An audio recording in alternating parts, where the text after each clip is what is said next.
Good evening. My name is Brian D'Amico, Manager of Educational Services here at VectorVest, and it's my pleasure to present your Strategy of the Week this evening for Friday, June 14th, 2013, titled Preparing for a Breakout, the Wicked Wedge of the Fed. In tonight's strategy, I'm going to discuss and demonstrate three things. First, I'm going to show you how to recognize the Wicked Wedge formation. We'll draw it on a market timing graph. Plus, I'll show you the two most recent examples we've talked about in the VectorVest views. Second, we'll look at what is driving the market. We'll start by looking at the big picture of bull and bear markets. Then we'll talk about what's happening right now. And third, based on what we know about the market, I'll show you how to find the best searches. So let's begin by taking a look at recognizing the Wicked Wedge formation. To do that, let's head over to the market timing graph within VectorVest. Here we are at the market timing graph, and I've set it up so that we're just looking at the VectorVest composite. And what I'm also going to do is detach this graph to give us a little bit more room on the screen.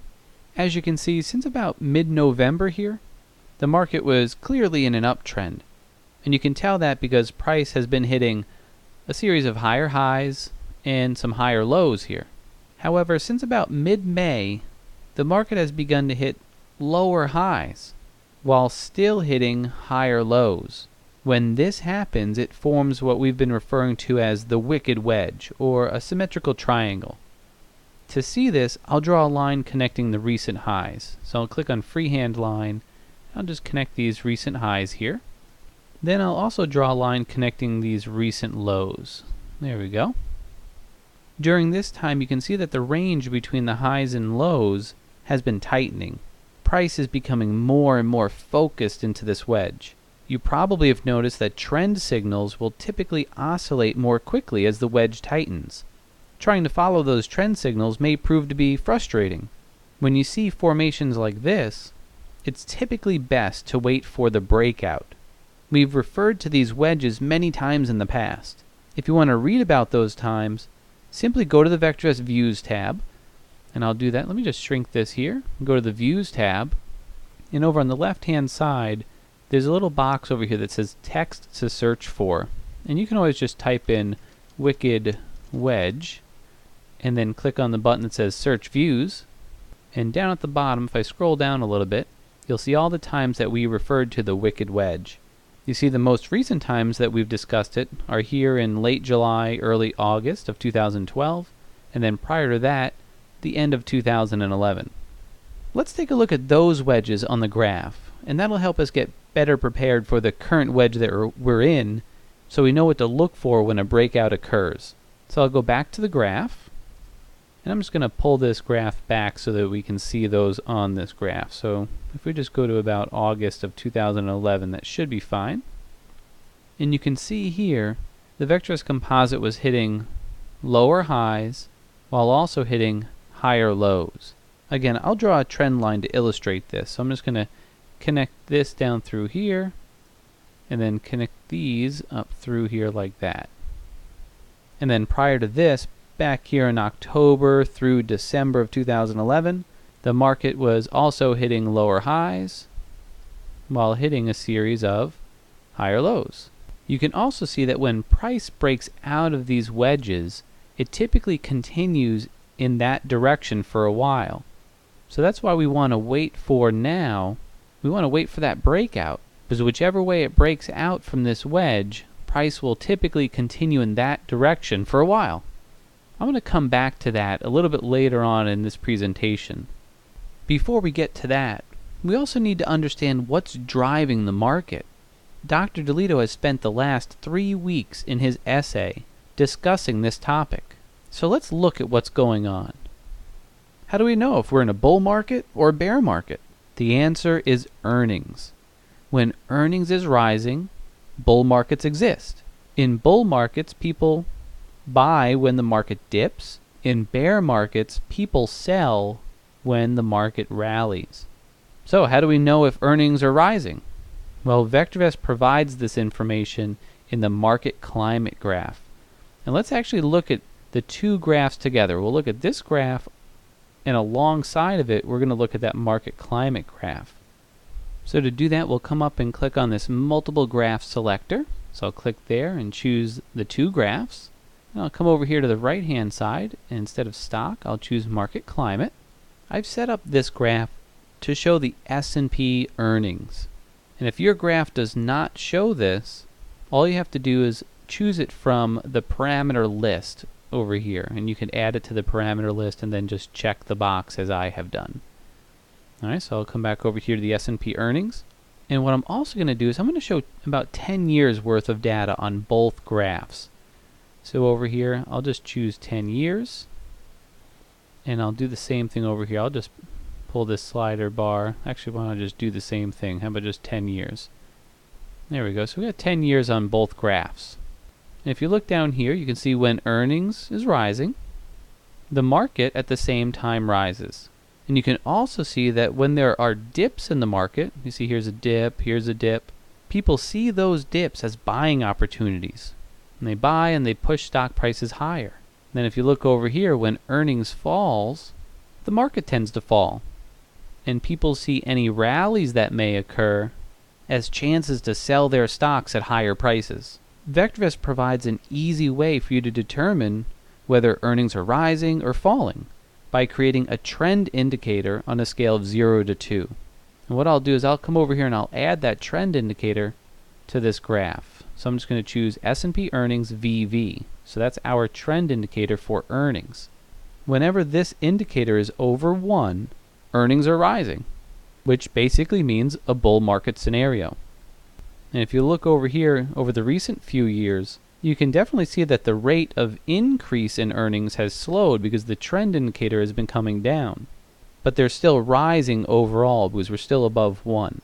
Dr. DeLito did mention this 2 weeks ago in his essay titled The Investment Climate Report. He stated, although the trend indicator fell to 1.04 on March 15th, it began to rise on May 3rd and is now at 1.06. So he doesn't think we'll be seeing a bear market scenario soon. In that essay, he went on to ask a very important question. He asked, is the current market's discomfort due to a loss of support from an accommodative Fed? Why is that an important question?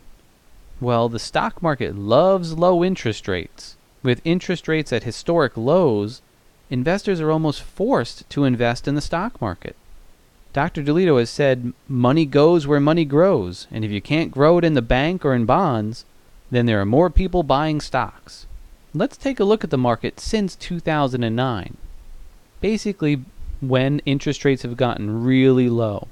So to do that, let's just switch back to the single graph look, and let me just zoom in here from about 2009 till current. Dr. DeLito also wrote an essay on May 24th of this year called The Taper. In it, he talked about the times when the Fed ended QE1 and QE2, which basically shocked the stock market, thinking the time for free money and low interest rates may be over. QE1 ended in March 2010.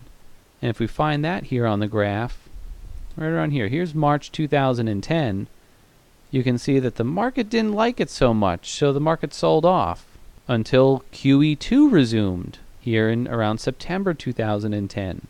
So the market liked the low interest rates again, and then QE2 ended on June 30th, 2011, and you can see the market didn't like that either.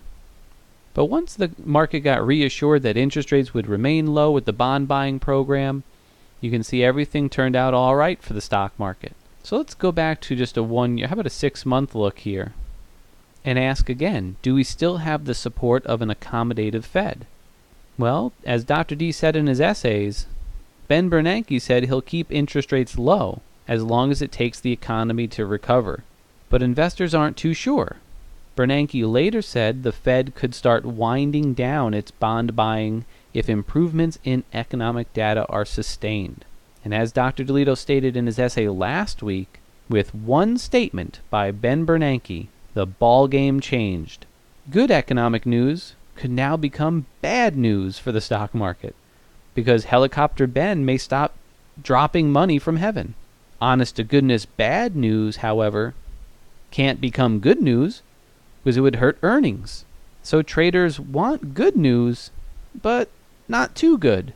They don't want really bad news, but a little bad news still means the Fed will keep rates low. Thus, we have the Wicked Wedge of the Fed. So where do we go from here? Well, we're still within the wedge. Can you trade while within the wedge? Yes. But it could be difficult and maybe frustrating. With the tighter ranges of prices, trend signals such as the primary wave, the colors in the color guard, the DEW, and even the confirmed calls at times may change back and forth, which is why it may be best to just wait for the breakout.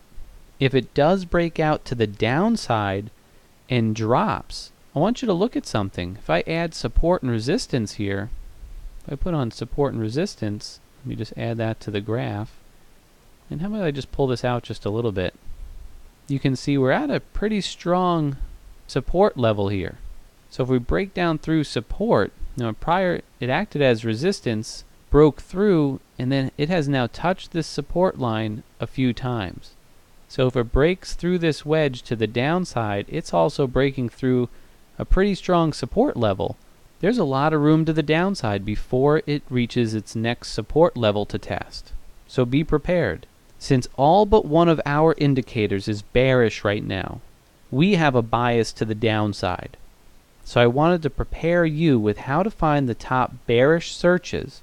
Back on May 3rd of this year, we had a Strategy of the Week presentation purely dedicated to showing you how to find the best searches. I recommend watching that for more detail. In this video, I'll highlight the 4 main tools available to you. 2 of those tools come with your main subscription. The other 2 are add-ons, which are available for purchase. Tool number 1 is the Quick Test feature. This feature comes with your base product, and in our May 3rd video, Jerry demonstrated how you would quick test to find the best search. And let me zoom in just a little bit. Let me take off some of these lines. Let me clear those drawings and take off the support and resistance. And what Jerry showed was how to quick test each of the searches in the system.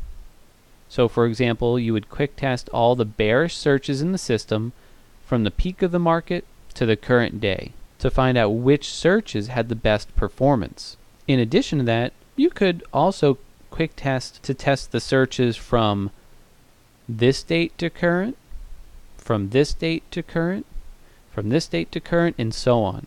That way you can get an idea of which searches performed well and also had consistent results no matter which day you entered. Now that, of course, could take some time, which leads me to tool number 2 that VectorVest has. Tool number 2 is called the Simulator.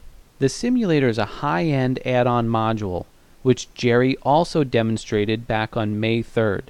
To give you an idea of its power, it allowed me to run a total of 555 quick tests on 37 searches in only 7 minutes. It also organized all the data for me, so let me show you those results. Here we are looking at the simulator, and with the addition of the variator and the simulator, it took all of the bearish searches and did a quick test for every single day since the peak of the market. If we look down here, we can see that the top search was Oddfellows short. And if I click on the plus sign here, and if I scroll down just a little bit, we can see that it ran 15 basically quick tests for Oddfellows short, starting on every single day since the peak of the market and going all the way to the 12th of June. And out of all those 15 quick tests, it looks like all of them are showing red here. Now you might think, oh, red's bad. But remember, you're shorting these stocks, so you wanted the stock prices to go down. So basically, every single day, had you used Oddfellows short, you would have made money. So we come back up to the top. Let's take a look at what searches the simulator told us about. We got Oddfellows short, Stinky Stocks to Sell Short, and Doug's Downers Supercharged. In addition to those, there are 2 contra ETF searches, and they did well also.